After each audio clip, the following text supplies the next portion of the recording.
Hello, this is Stéphane Wrembel for acoustic guitar. Today we're going to have a look at T for 2. It's from my book of transcription, Django the Impressionist, the 17 preludes composed and arranged by Django Reinhardt. And actually this one is the only one he didn't compose, but he created an amazing arrangement. And you can find it on acoustic guitar, so you can study it. Now you will notice the first thing, I'm going to try to give you a few pointers. So the first thing is, it's not played with the pick, it's played like finger style, okay?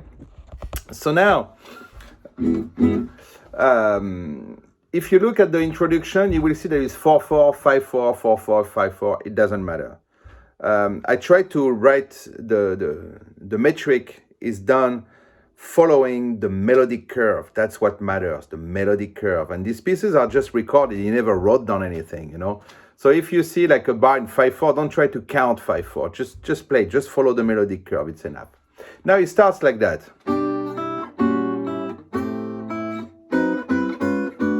A typical Django move with the top note that stays here, okay? And the rest that moves, very Django. I would advise you to play the chord like that, to try to feel the harmony before you try to play voice by voice, like separate voices like this.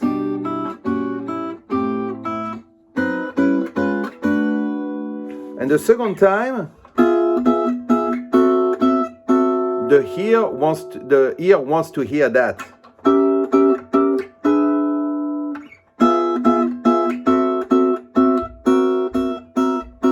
That's what he does. The ear is looking for a pattern, but he breaks the pattern in the middle and he plays that beautiful whole tone chord. Debussy is the guy who brought the whole tone tonality to its furthest. I don't like to say whole tone scale. The scale is like a muscle memory thing. This is whole tone tonality, meaning context and the things interacting with each other. Then that little whole tone line.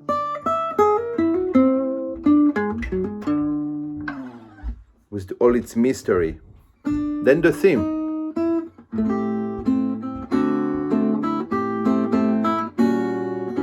And you see here, that voice. That's what Django is about, all those details, you know. It's really amazing. So pay attention to those little details. So this is the melody.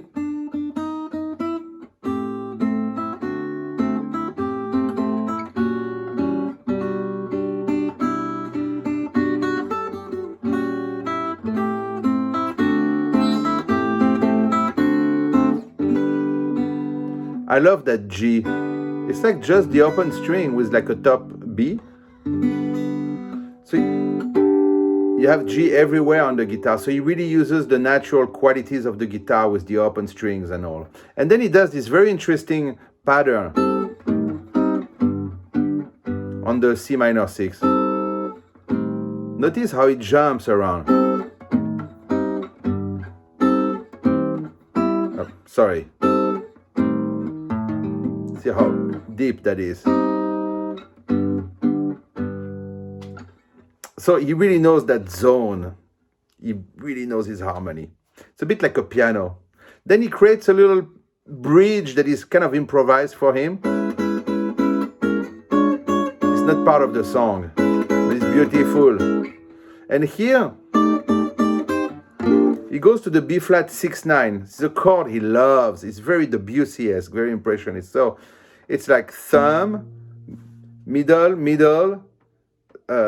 1, and the ring finger on 8/8. So it's like 6/8/8, 7/8/8.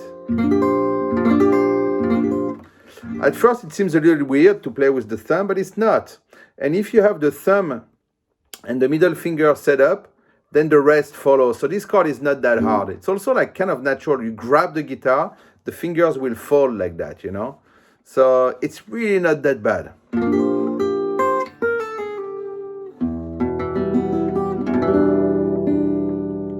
E minor, like we love to do on the guitar.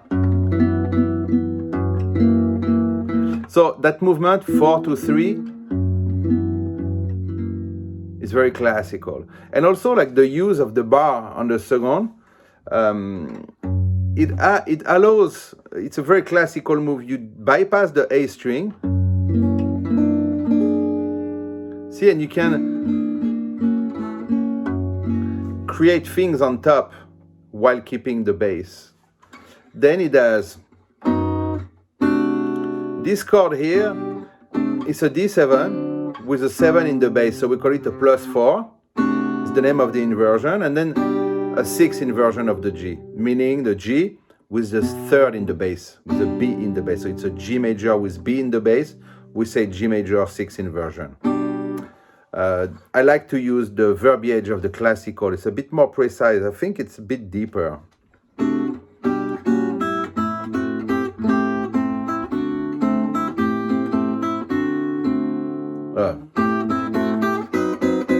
That's what it does, a little variation.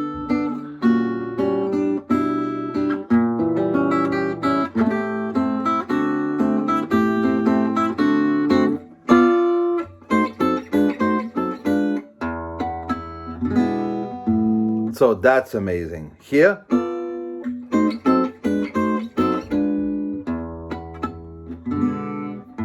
see the rhythm of everything like responding to each other with the harmony, the bass, the chords and all. And although here it's a D minor, but if you put the E on the bass,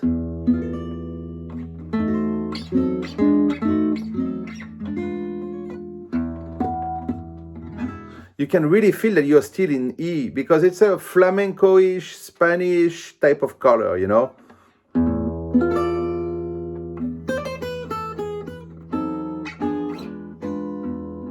See? So.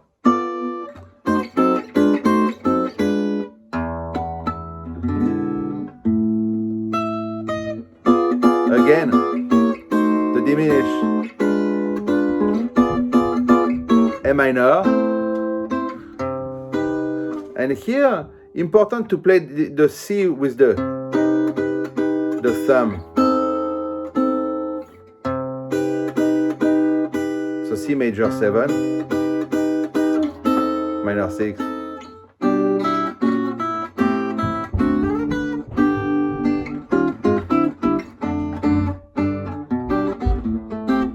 Theme, again. A bit more funky.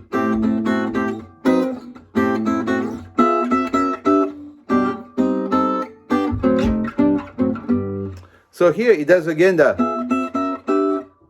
And now it does that minor 6 on the G.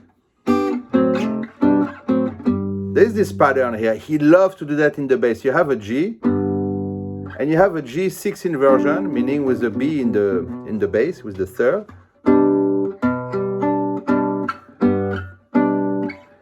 And that's for the D7, and that's a diminished chord. So he moves every 3 frets. So that gives interesting motion.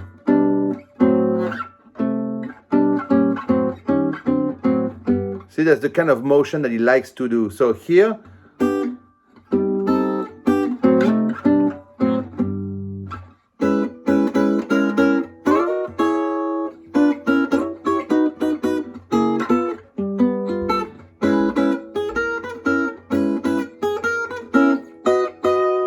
so here now he goes to a different zone. He uses that kind of D, you know, that D chord, but here.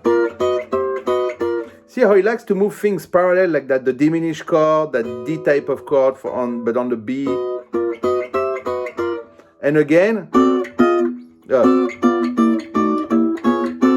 he loves to do that,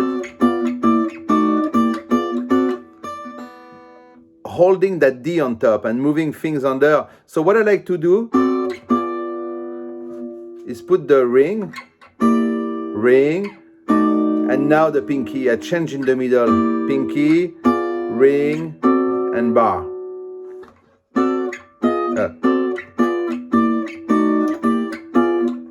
See that? And here there is a weird rhythmical placement.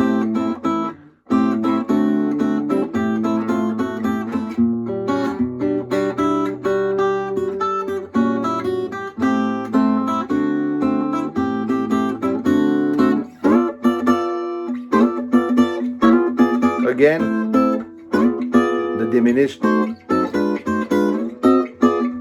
A minor with the minor 6. So here it looks a bit like the intro. He reuses the chords from the intro, but this is how he does the end.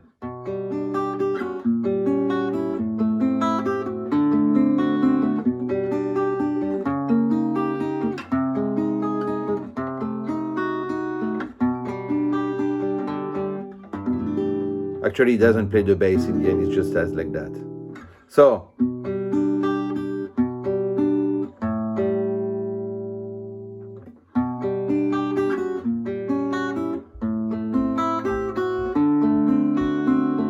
see?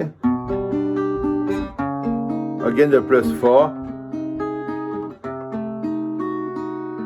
and then the G.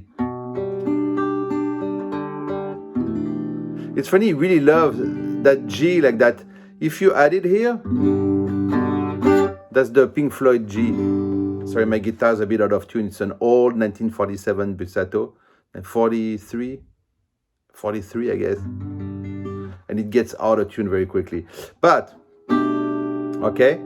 So, that's it for today. So, once again, my name is Stéphane Wrembel, and it's for acoustic guitar. Keep on practicing slowly, pay attention to the details and all, and hopefully see you soon. Enjoy.